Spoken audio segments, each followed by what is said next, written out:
Now you mentioned sobriety. How long have you been sober? Almost 8 years. So sober, like completely sober, no weed, no liquor, no nothing. Absolutely. Sober. See, the good thing about me is I never got into weed. Uh-huh. I never could smoke weed. What was your drug of choice? Liquor, Patron. Okay, so you're alcoholic. Oh yeah.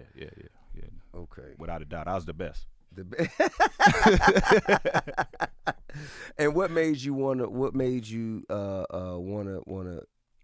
kick the habit, or what made you want to live a sober life? Yeah, I got to that point where. What was your rock bottom? I got to a point where I like to call it a spiritual awakening, but I was so tired of just making bad decision after bad decision after bad decision. I was tired of hurting my wife, you know what I mean? And I was just like, I was tired of like being a real bad judge of character, inviting in all the crazies. Right. Inviting in all the negative energy, you know what I'm saying? I was just bringing a lot of badness onto myself, you know what I'm saying? And it got to a point where I just wasn't having fun no more. Gotcha. You know, it started out fun. You know, I started drinking when I took my first drink with Dr. Dre. You know what I mean? So I mean, it started out fun. You know, we were having fun, and then it just turned into just something I needed to do. I needed to drink to write. I needed to drink to record. I needed to drink to perform. I needed to drink to do interviews. I needed to drink to be around people. I needed to drink to the monkey because I your just back. passed the liquor store. Yeah. You know what I mean? And it just like when that monkey on your back turns into a 900-pound gorilla. Yeah, it just got heavy. It just got heavy. Yeah. So I just and then, you know, man, I started having girls. You know, that changes things. You know, my son is 21 now, my oldest son. Fine. My oldest son just turned 20. Yeah, see, and they are oblivious when they're young. They don't really pay attention the way the girls do. Mm-hmm. I don't know if your boys was like that, but the girls, they like, man, they intuitive. Mm-hmm.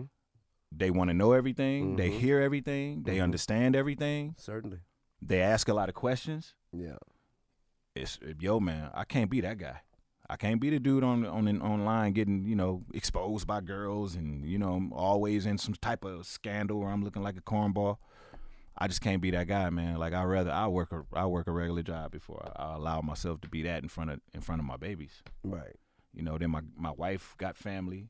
You know, like they got to see things. Sure. You know, she embarrassed. It's just not fair. You know, like I feel like she, for all intents and purposes, gave up her dreams so I can chase mine. You know, like I've been with her since we were 17 years old, you know, so. Damn. I just feel like. What was her dream? Well, she's smarter than me, so she could have went to college. Right.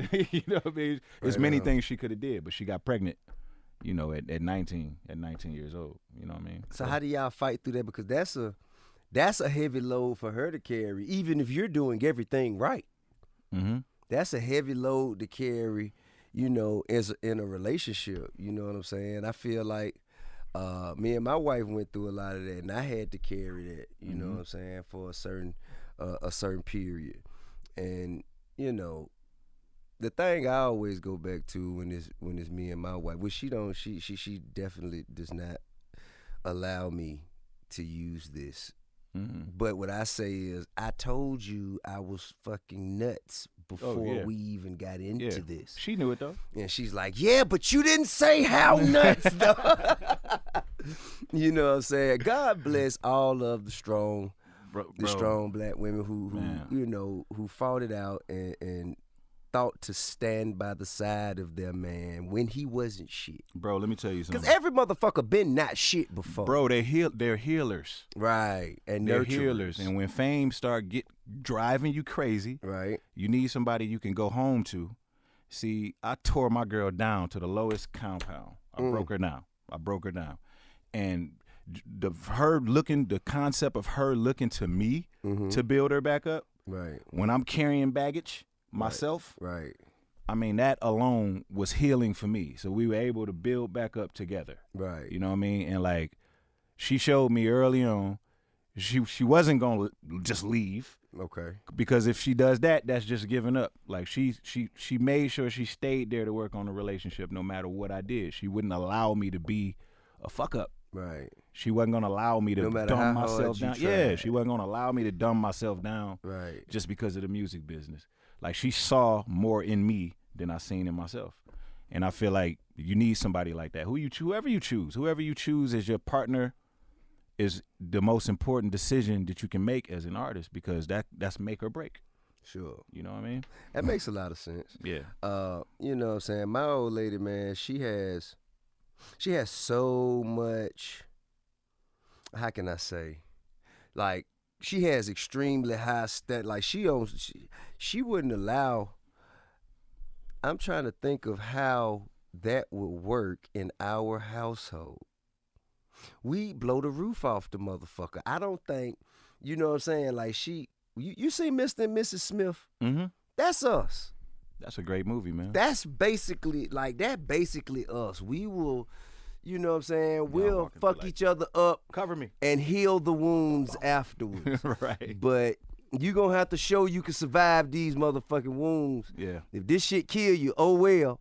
You know what I'm saying? That's kind of how, you know, we have a very tough love between the two of us. But, you know, I think everyone's methods have to work for the people that are involved. Y'all shit sounds so romantic.